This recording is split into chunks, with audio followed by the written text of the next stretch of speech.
Oke, Assalamualaikum warahmatullahi wabarakatuh. Perkenalkan nama aku Muhammad Raffal Fauzan. Aku dari kelompok 2 Universitas Diponegoro dari Prodi Teknologi Rekayasa Otomasi angkatan 2024 dari praktikum kelas B. Di sini saya akan sedikit menjelaskan tentang apa sih itu tentang penggunaan MATLAB dan juga Simulink dan juga nanti ada simulasinya. Oke, sekarang kita langsung aja ke penjelasannya, teman-teman ya. Hmm. Oke, apa sih MATLAB itu? MATLAB itu biasanya ada singkatannya yaitu Matrix Laboratory, yang dimana adalah sebuah perangkat lunak, komputasi numerik dan juga lingkungan pemrograman yang dikembangkan dari MathWorks. MATLAB juga banyak digunakan di bidang sains, matematika, dan tentunya di bidang teknik ya teman-teman ya. Untuk apa aja sih? Untuk perhitungan numerik, pemrograman, visualisasi, dan juga pemodelan dan juga analis ya teman-teman ya. Kalau perhitungan numerik itu biasanya untuk menyelesaikan persamaan, analisis data, dan juga pemrosesan dari suatu sinyal. Kalau untuk pemrograman, dia itu mendukung apa ya? Pemrograman yang berbasis skrip dan juga berbasis fungsi. Untuk visualisasi, itu tuh biasanya bisa membuat grafik berupa dua dimensi dan juga tiga dimensi, plot data, dan juga sebuah animasi. Untuk pemodelan dan analisis itu biasanya cocoknya tuh untuk analisis secara matematis gitu ya, seperti menganalisis aljabar, linear, statistik, kontrol, dan juga optimasi. Apa sih keunggulan MATLAB itu? Keunggulannya itu mungkin adalah kemampuannya mengolah data matriks yang jauh lebih efisien dan juga memiliki banyak toolboxnya untuk bidang tertentu seperti kontrol, pemrosesan citra, dan juga pembelajaran mesin. Namun MATLAB ini aplikasi yang terbilang cukup berat gitu ya teman-teman, cukup memerlukan spesifikasi laptop yang lumayan tinggi gitu teman-teman untuk bisa mengaplikasikannya. Oke, selanjutnya adalah Simulink. Nah, Simulink itu adalah apa ya? Add-on atau sebuah aplikasi yang ada di dalam MATLAB yang berguna untuk pemodelan, simulasi, analisis sistem, sistem dinamis. Simulink juga itu menyediakan antarmuka berbasis diagram blok sehingga tuh pengguna tuh dapat merancang sistem dinamis. Seperti apa aja sih? Seperti sistem kontrol, rangkaian elektronik, dan juga model. Untuk simulasi waktu nyatanya itu tuh bisa menguji sistem sebelum diterapkan pada perangkat fisiknya gitu. Jadi kita bisa melakukan simulasi terlebih dahulu sebelum kita melakukannya di perangkat yang secara fisiknya gitu loh. Oke, selanjutnya ada integrasi dengan MATLAB ataupun biasanya itu hasil simulasinya itu bisa dianalisis, dioptimasi atau juga bisa diprogram lebih lanjut gitu menggunakan script MATLAB. Penggunaannya tuh apa aja sih contohnya? Biasanya bisa menguji dan juga mendesain kontrol PID untuk sistem kontrol, terus bisa untuk simulasi motor listrik, sistem robotik, atau juga jaringan komunikasi. Hubungannya apa sih MATLAB sama Simulink itu? MATLAB itu biasanya kan digunakan untuk komputasi, analisis data, dan juga pembuatan skrip sama yang seperti tadi saya jelaskan itu. Nah, Simulink itu bisa digunakan juga untuk visual modeling dan juga simulasi sistem yang secara dinamis gitu. Keduanya itu saling terhubung ya teman-teman ya, saling terhubung dan hasil simulasi dari Simulink ini bisa langsung diproses di MATLAB gitu dan algoritma MATLAB juga bisa langsung dipanggil di dalam Simulinknya gitu. Toolnya itu teman-teman. Oke, apa sih sekarang nih modeling itu? Nah, modeling itu tuh proses membuat representasi atau model yang sistem nyata agar bisa lebih mudah dipahamin, dianalisis, dan juga diuji gitu. Model tidak harus menyalin seluruh detail dunia nyata gitu ya, tetapi bisa juga menyorot aspek penting yang relevan juga gitu untuk tujuan analisisnya. Nah, jenis model apa aja sih yang harus dilihat kita ini? Ada model fisik, matematis, komputer, dan juga konseptual. Untuk fisik itu ya berupa fisik ya, berupa nyatanya, replika nyata tuh gitu. Misal prototipe mobil dan lain sebagainya. Untuk yang matematis biasanya menggunakan algoritma dan juga persamaan ya teman-teman. Contohnya persamaan diferensial pada sistem kontrol. Nah, untuk model komputer itu tuh biasanya dijalankan tuh di perangkat lunak gitu loh. Misal MATLAB atau Simulink itu kan menggunakan model komputer ya simulasinya. Dan konseptual itu tuh biasanya diagram alir, diagram blok, skema logika dan proses. Langkah utama dalam pemodelan tuh apa aja sih? Kita harus yang pertama kita harus mengidentifikasi dulu nih sistem dan tujuan analisis kita tuh mau apa. Terus yang kalau sudah mengidentifikasi tujuan tentukan dulu nih tentukan variabel, parameter, dan juga asumsi pentingnya. Lalu selanjutnya ada bentuk persamaan atau diagram yang mewakili hubungan antar elemen gitu. Kita ngebikin diagramnya terlebih dahulu. Setelah itu kita baru validasi model kita agar sesuai dengan data nyatanya, teman-teman. Oke, sekarang simulasi ini. Simulasi itu apa sih? Simulasi itu proses menjalankan model ya untuk mempelajari perilaku sistem di bawah kondisi tertentu tanpa harus mengganggu sistem nyata gitu. Jadi sebelum ada apa ya? Sebelum ada pekerjaan atau melakukan secara fisiknya gitu, kita harus melakukan simulasi terlebih dahulu gitu untuk mencegah error-error yang terjadi di real life-nya nanti gitu secara fisiknya. Tujuannya untuk apa sih? Untuk memprediksi kinerja atau respon sistem, menguji skenario, skenario what if gitu loh. Kayak contohnya apa yang terjadi jika parameter ini diubah menjadi ini dan ini. Dan juga bisa menghemat biaya dan waktu gitu dibanding kita harus bereksperimen dengan bentuk fisik secara langsung. Simulasi itu ada apa aja sih? Ada simulasi nyata, saat waktu nyata, simulasi diskrit, dan juga kontinu. Nyata itu apa sih? Biasanya dia tuh meniru perilaku sistem secara langsung gitu. Misalnya uji kontrol pesawat, nah itu kan harus secara langsung. Kita nggak mungkin bisa simulasi yang lewat model komputer ya teman-teman ya. Habis itu simulasi diskrit nih. Si simulasi diskrit ini biasanya sistem tuh berubah tuh hanya pada titik waktu tertentu doang gitu. Kayak misal antrian di kasir gitu. Itu kan dia tuh berubah pada saat waktu tertentu. Ketika kita belanja, kita ke kasir, belanja kita selesai dihitung dan kita bayar, itu kan ganti ke antrian selanjutnya. Itu berubah pada waktu tertentu aja. Lalu ada kontinu. Kontinu itu yang selalu berubah secara terus-menerus. Misalnya suhu pada reaktor kimia, itu tidak mungkin dia selalu konstan dan stabil ya teman-teman. Misalnya di suhu berapa derajat, dia berubah menjadi ini terus-menerus secara terus-menerus dia akan selalu berubah teman-teman ya. Hubungan modeling dan simulation itu apa sih? Pemodelan itu sama dengan dasar simulasi gitu loh. Model itu sebuah cetakan ya teman-teman. Bisa disebutnya sebuah cetakan yang mendeskripsikan sistem. Tanpa model, simulasi itu gak bakal bisa dijalanin ya teman-teman. Jadi kita harus sebelum kita menjalani simulasi, kita harus tahu dulu nih model apa yang akan kita buat gitu. Untuk simulasi itu juga bisa menjadi analisis model gitu loh. Simulasi kan memanfaatkan model untuk menguji perilaku, memprediksi hasil, dan juga mengevaluasi sebuah rancangan yang sudah kita buat dari model tersebut. Oke, sekarang ada Laplace transformation and transfer function. Apa sih mereka itu? Untuk Laplace transform itu tuh metode matematika ya untuk mengubah suatu persamaan atau sinyal dari domain waktu atau biasa kita sebut T kecil menjadi domain frekuensi kompleks atau S kecil. Nah, di sini ada contoh-contoh rumus yang bisa kita gunakan untuk melakukan Laplace transformation dan function. Ini tabelnya. Transfer function apa sih? Fungsi transfer itu perbandingan output terhadap input dari suatu sistem dinamis dalam domain Laplace. Tujuannya itu untuk nunjukin gimana sih sistem itu bisa merespon input dan permudah analisis stabilitas, respons frekuensi, dan juga kontrolnya. Ini ada contoh-contoh perhitungannya, teman-teman ya. Oke, di sini kita lanjut aja ke pemodelan sistemnya ya, teman-teman. Pemodelan sistem tuh ada apa aja sih? Ada sistem mekanik, elektrik, dan juga hidrolik. Untuk mekanik itu dia tuh fisiknya yang pergerakannya itu ditentukan oleh hukum mekanika ya teman-teman ya. Seperti pada halnya hukum Newton. Nah, sistem ini tuh bisa melibatkan massa, gaya, dan juga gerakan. Nah, dalam kontrol dinamis, sistem mekanik juga sering dipakai untuk memodelkan hubungan antara gaya masukan dan posisi kecepatan keluaran gitu.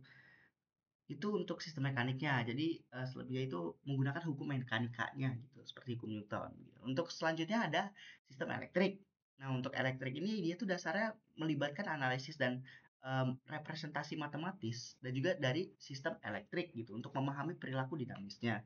Nah, sistem elektrik ini tuh biasanya dapat dimodelkan menggunakan hukum-hukum seperti hukum Ohm, Kirchhoff, Faraday dan lain sebagainya.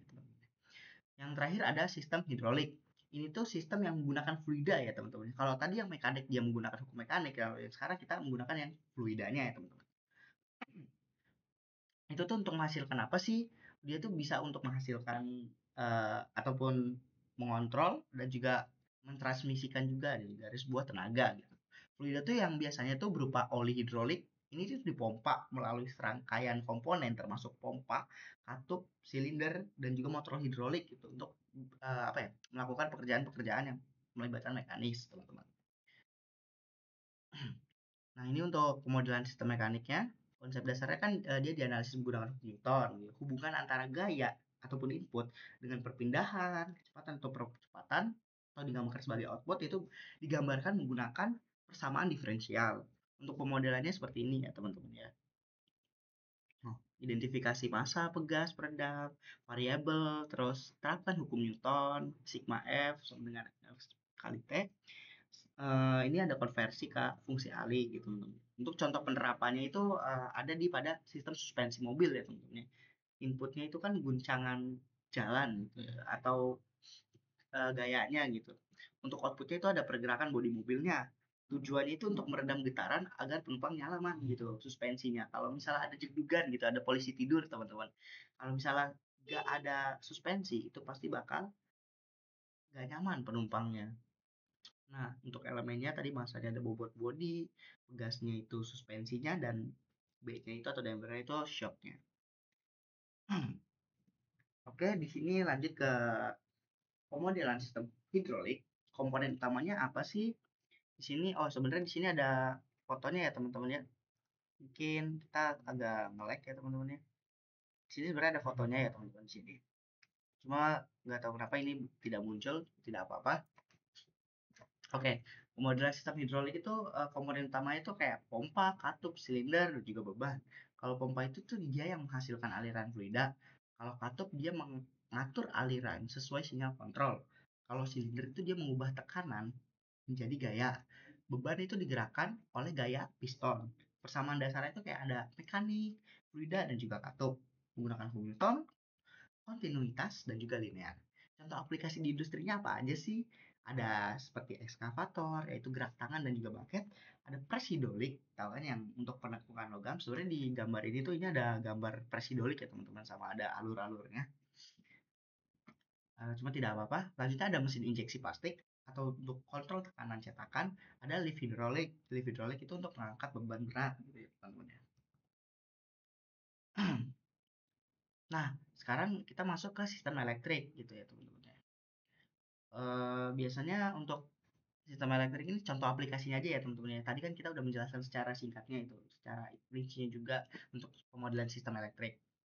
Nah, untuk hubungannya itu kan dia tuh mengatur perilaku sistem dinamis agar sesuai dengan keinginan atau target dalam konteks sistem elektrik gitu ya. Kontrol itu digunakan untuk parameter seperti tegangan, arus tegangan ataupun V, arus I, dan juga frekuensi. Untuk contoh aplikasinya itu biasanya kontrol tegangan dan arus itu satu daya gitu ya. Sistem satu daya itu kontrolnya digunakan untuk menjaga tegangan dan arus output agar tetap stabil meskipun terjadi perubahan pada beban ataupun inputnya. Dua, kontrol motor.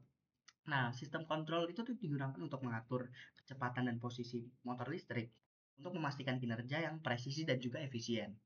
Dengan memahami pemodelan sistem elektrik dan teknik kontrol yang tepat, kita tuh bisa merancang sebuah sistem yang jauh lebih efisien, stabil, dan responsif terhadap perubahan-perubahan yang akan terjadi. Ini pengenalan sistem kontrolnya ya teman-teman ya. Sini ada uh, metode closed loop ya teman-teman ya. Jadi di sini ada controller, terus lanjut ke plan, terus nanti langsung balik lagi ke feedback ya. Di sini ada umpan baliknya ya teman-teman ya. Jadi menggunakan konsep closed loop. Nah, di sini kan sistem kontrol tertutup nih ya. Sistem yang bekerja dengan cara membangkitkan sinyal, masukkan yang diinginkan. Dan sinyal keluaran di sini ada contoh-contoh yang tadi sudah saya jelaskan itu teman-teman ya. Uh, apa ya, kita secara singkatnya aja. Nah, sini tuh kita sinyal tuh pertama dimasukkan ke titik penjumlah di sini. Terus dibandingkan dengan sinyal umpan balik sini dari keluaran sistem. Nah, selisih antara keduanya itu menjadikan apa ya? Terjadi error gitu. Pasti ada error. Sinyal error itu menunjukkan seberapa jauh sih perbedaan antara nilai yang diinginkan dengan nilai aktual yang diinginkan. Nah, lanjut aja untuk keluaran dari ini tuh akan diukur kembali nih oleh sensor ya teman-teman ya. Nah, nanti akan diubah menjadi sinyal umpan balik. Nah, ini sinyal umpan balik yaitu feedback. Nah, sinyal umpan balik ini tuh akan dikirim kembali gitu ke titik jumlah awal untuk dibandingkan lagi nanti dengan sinyal masukan. Nah, proses ini tuh akan berlangsung terus-menerus agar sistem tuh dapat menyesuaikan keluarannya sehingga bakal selalu mendekati nilai yang kita inginkan. Bahkan jika terjadi sebuah gangguan gitu ya, gangguan atau perubahan pada beban. Gangguannya itu disturbance-nya ya teman-teman ya. Oke, kita langsung saja ke tadi ke ini ya teman-teman, ke simulasinya menggunakan MATLAB. Kita langsung buka MATLAB-nya ya. Ini MATLAB sudah kita buka. Nah, untuk dapat masuk ke dalam Simulink, kita bisa mengetikkan Simulink atau di sini ada Simulink-nya ya teman-teman. Kita tinggal langsung klik aja. Nah, kita langsung pilih yang blank model, creating model.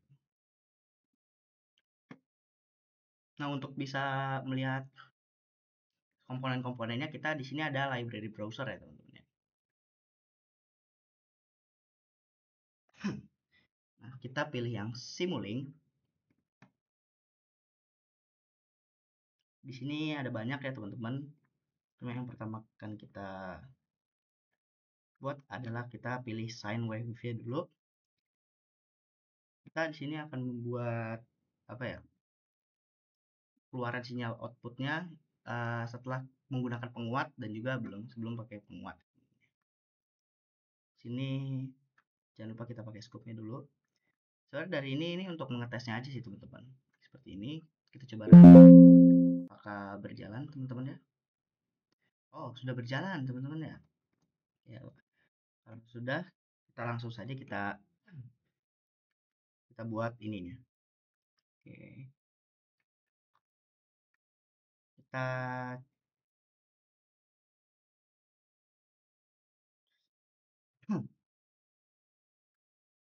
kita cari sync, mana sync? Ini scope ada, sudah source itu untuk apa ya? Sebagai sumbernya ya teman-teman ya, untuk source itu.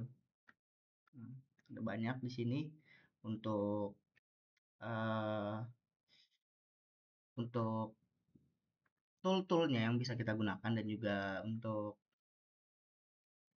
ininya apa komponen-komponen yang akan kita gunakan ya. Oke, kita akan menggunakan pertama kita ambil dulu yang gain ini, lalu kita ambil max dan juga dmax, bukan max demux. Nah, ini tuh apa ya, penggunanya untuk apa sih? Oh iya, jangan lupa scope-nya kita udah ada. Jadi ini tuh kan dia mempunyai dua input ya untuk menghasilkan satu output gitu loh. Sedangkan yang ini dia memiliki satu input untuk menghasilkan dua output gitu teman-teman ya. Jadi kita langsung coba aja kita bikin. Ini kita taruh sini. Lalu mux. Nah, ini langsung kita sambungkan saja ya. Seperti ini. Kita sambungkan yang ini tuh ke atas, yang satu. Ini satu, ini dua ya tuh. Untuk bisa menambahkannya, kita tinggal klik ininya, lalu kita CTRL, kita tarik. Nah,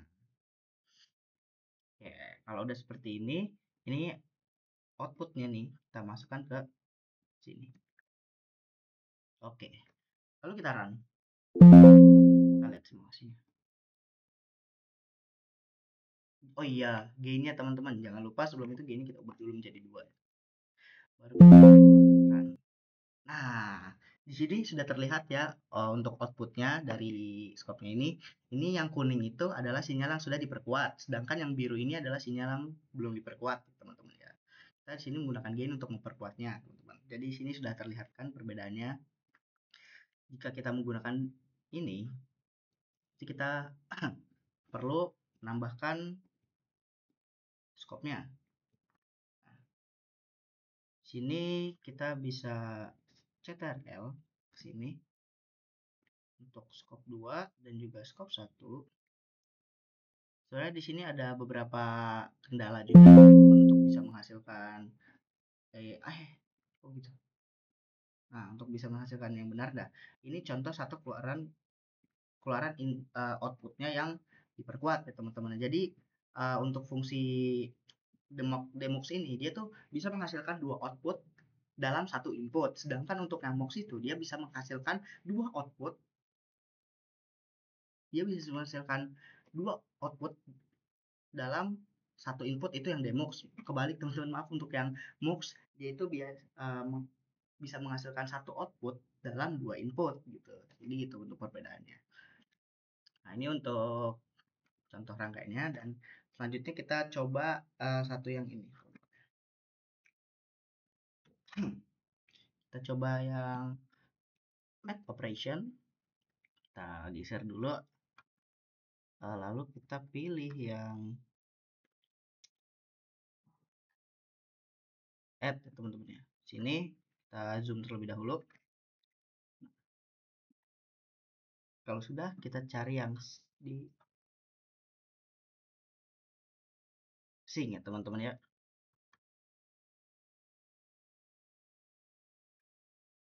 Di search juga kita bisa, kita pilih yang ini, konstan. Teman-teman ya.